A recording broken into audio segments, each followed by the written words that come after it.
না স্যার, এক প্রকারের হতাশ হয়ে কথাটা বলে উঠলাম আমি জাংকুক স্যারকে। কারণ উনি আমার সাথে মাথা ব্যথার মিথ্যে নাটক করেছেন। কিছুক্ষণ আগে যখন দেখলাম জাংকুক স্যারের মাথায় হাত দিয়ে বসে পড়েছেন, আমি তো ঘাবড়ে গিয়ে দৌড়ে আসলাম ওনার কাছে। আর উনি আসতে আমাকে খপ করে ধরে ফেললেন। কি যেন বলছিলে তুমি আমায়? জাংকুক স্যারের কথা শুনে অবাক হয়ে বলে উঠলাম আমি। কি বলেছি আমি? তোমায় আমি ধরতে পারবো না সেই তো ধরে ফেললাম লাউড স্পিকার। এটা কিন্তু ঠিক না স্যার, আপনি চিটিং করেছেন। হুশ। এদিকে জাংকুক তের দিকে এক অদ্ভুত দৃষ্টিতে তাকিয়ে আছে। এক অদ্ভুত ফিলিংস, এক অদ্ভুত মায়া, যে মায়া কাটানোর ক্ষমতা জাংকুকের নেই। অপলকভাবে তাকিয়ে আছে জাংকুক তের দিকে। কি হলো স্যার, আপনি এভাবে তাকিয়ে কি দেখছেন? জাংকুক চুপ। হুট করে জাংকুক তের কোমর জড়িয়ে ধরে একদম নিজের কাছে নিয়ে আসে। এক অদ্ভুত শিহরণ বয়ে যাচ্ছে তের ভেতরে। জাংকুকের কাজে তে শক। জীবনে প্রথমবার কোনো ছেলের সংস্পর্শে আসলে যা হয় আর কি। দুজন দুজনের দিকে এক অদ্ভুত দৃষ্টিতে তাকিয়ে আছে, যেন হারিয়ে গেছে দুজন দুজনের চোখের মাঝে। চারিদিকে সমুদ্রের পানির শব্দ, চারপাশে গাছের পাতার সংস্পর্শে ফুরফুরে বাতাস, সাথে খোলা আকাশের হাতছানি, সব মিলিয়ে অসাধারণ একটা মোমেন্টে হারিয়ে যাচ্ছে জাংকুকতে। একটু একটু করে জাংকুক এগিয়ে যাচ্ছে তের দিকে, যেন এক ঘোর লাগানোর মুহূর্তে আটকে গেছে সে। জ্বলন্ত আগুনের দুপাশে বসে আছি আমি আর জাংকুক স্যার। লজ্জায় আমার মাথা কাটা যাচ্ছে। কিছুক্ষণ আগে ছি ছি ছি, অন্যদিকে তেল লুক দেখে ভেতর ভেতর প্রচন্ড মজা পাচ্ছে জাংকুক।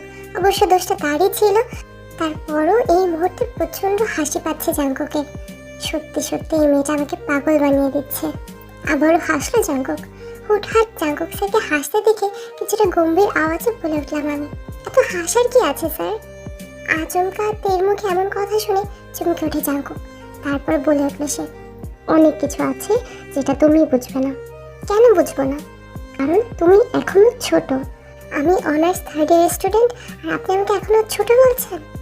থার্ড ইয়ারে পড়লেই বুঝি বড় হয়ে যাওয়া যায়? যায় না? হাসলো জাংকুক। আপনি আবারও কথায় কথায় হাসেন কেন স্যার?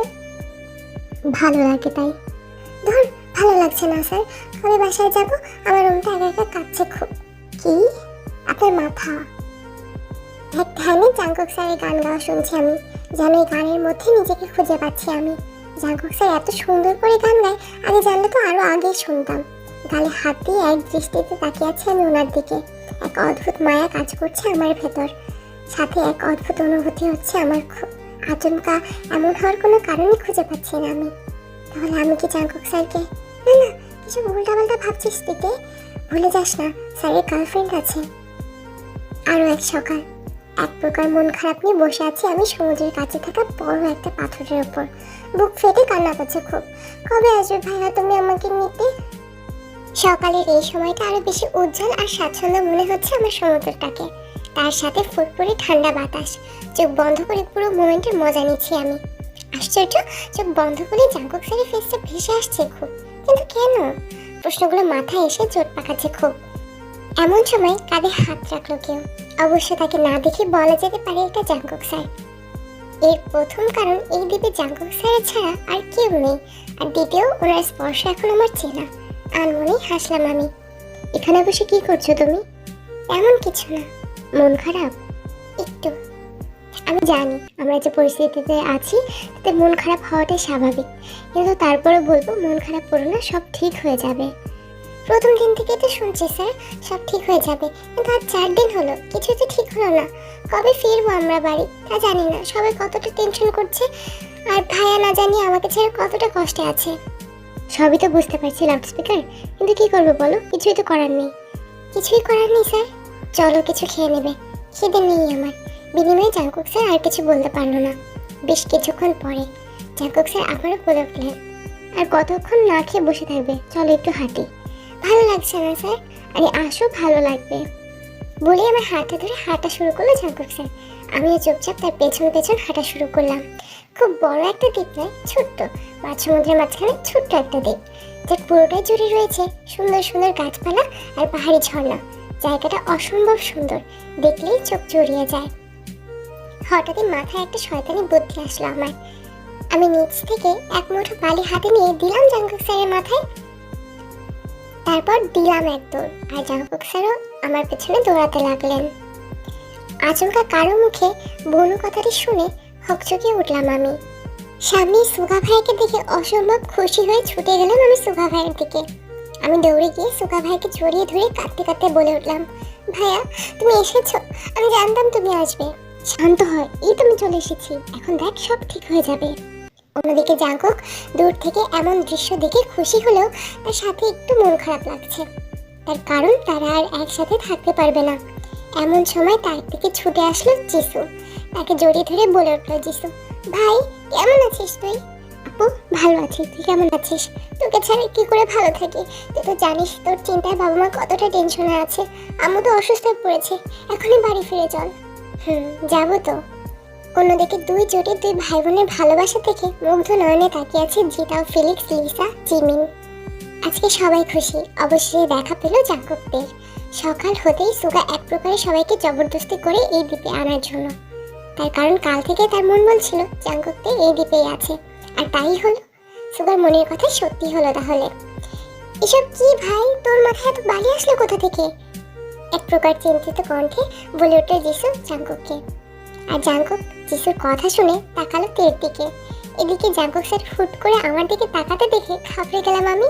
হাই রে, এখন সবার সামনে সত্যিটা বলে দিবে নাকি? জাঙ্কুক একটু চেঁচিয়ে বলল, আসলে হয়েছে কি জিসু আপু, ওই যে। হাই রে, সত্যিটা বলে দেবে মনে হয় টিউবলাইট। কি হলো, বলছিস না কেন? আসলে কি হয়েছে আপু? কি রে, কতক্ষণ যাবত আসলে আসলে করছিস? ওই না আপু, একটু বালি হাতে নিয়েছিলাম আর তখনই কিভাবে যেন মাথায় লেগে গেছে আর কি। জাঙ্কুক স্যারের কথা শুনে ছোট্ট শ্বাস ফেলাম আমি। তুইও কি তের মতো বাচ্চা হয়ে গেলি নাকি? ওই মনে কর তেমনই কিছু, হাসলো সবাই। আর আমি মুখ ভার করে দাঁড়িয়ে আছি, সবাই আমাকে নিয়ে মজা নিচ্ছে। অবশেষে দুপুর পেরিয়ে বিকেল বেলা আমরা সবাই মিলে বাড়ি ফেরার উদ্দেশ্যে রওনা হব। আজকে সারাদিন আমরা সবাই মিলে অনেক মজা করেছি। ভাইয়াও বাসায় ফোন করে বলে দিয়েছে আমাদের খুঁজে পেয়েছে। অবশ্য আইডিয়াটা আমারই ছিল এখানে বিকেল পর্যন্ত থাকার। দ্বীপটা এতটাই সুন্দর যে ছোটখাটো পিকনিক করলে মন্দ হয় না। সবাই খুব খুশি এখন, সাথে আমরাও। এসব ভাবতে ভাবতে হঠাৎই পেছন থেকে বলে উঠলো কেউ, তুমি তে তাই না? পেছন ঘুরে জাঙ্কুক স্যারের বোনকে দেখে হালকা হেসে বলে উঠলাম আমি, জি আপু। আর আপনি জাঙ্কুক স্যারের বড় বোন তাই না? বড় বোন নাকি ছোট সেটা তো আমি নিজেও জানি না। জিসু আপুর কথা শুনে আমি অবাক হয়ে পড়লাম। মানেটা হচ্ছে আমরা টুইন ভাই বোন। আপনারা জমজ? এমনটা অবশ্য আম্মু বলেছিল। আমি বড়, তাই সবাই জানে আমি বড়। এমন সময় ডাক পড়লো আমাদের সবার, কারণ এখনই আমরা বের হব বাড়ি ফেরার উদ্দেশ্যে। সুগা ভাইয়ের ডাক শুনে জিসু আপু বলে উঠল আমায়, চলো তাহলে যাওয়া যাক। অবশ্যই আপু, চলুন। তারপর আমরা সবাই একে একে উঠে বসলাম ট্রলারে। বাই বাই জানালাম এই অজানা দ্বীপটাকে। আর বাই বাই জানাচ্ছি তোমাদেরকেও। Love you. এই এক মিনিট। জি নামু তোমাদের জন্য কিছু একটা বলবে। এই মেয়েটা সারাদিন কষ্ট করে যে ভিডিওগুলো বানায়, তোমরা ভিডিওতে কমেন্ট কেন করো না বলো তো? কমেন্ট করবা, একটু লাইক করবা, একটু কি বলে শেয়ার করবা, মানুষদের কাছে বলবা, একটু বেশি বেশি কমেন্ট করবা, যেন তুই হয়। মাইয়াডার আগে যে ইউটিউব চ্যানেলটা নষ্ট হয়ে গেছে, তারপরও যে করতেছে এখন, ওর মোটিভেশন চলে যাবে না? মোটিভেশন দিতে থাও, মোটিভেশন। একটু বেশি বেশি করে কমেন্ট করো, একটু রিঅ্যাক্ট করো, লাভ দিও, লাভ না লাইক দিও। আর যদি না দিছো জাঙ্কুকরে কিন্তু রাইতের বেলা ঘুমের মধ্যে পাঠাই দিমু।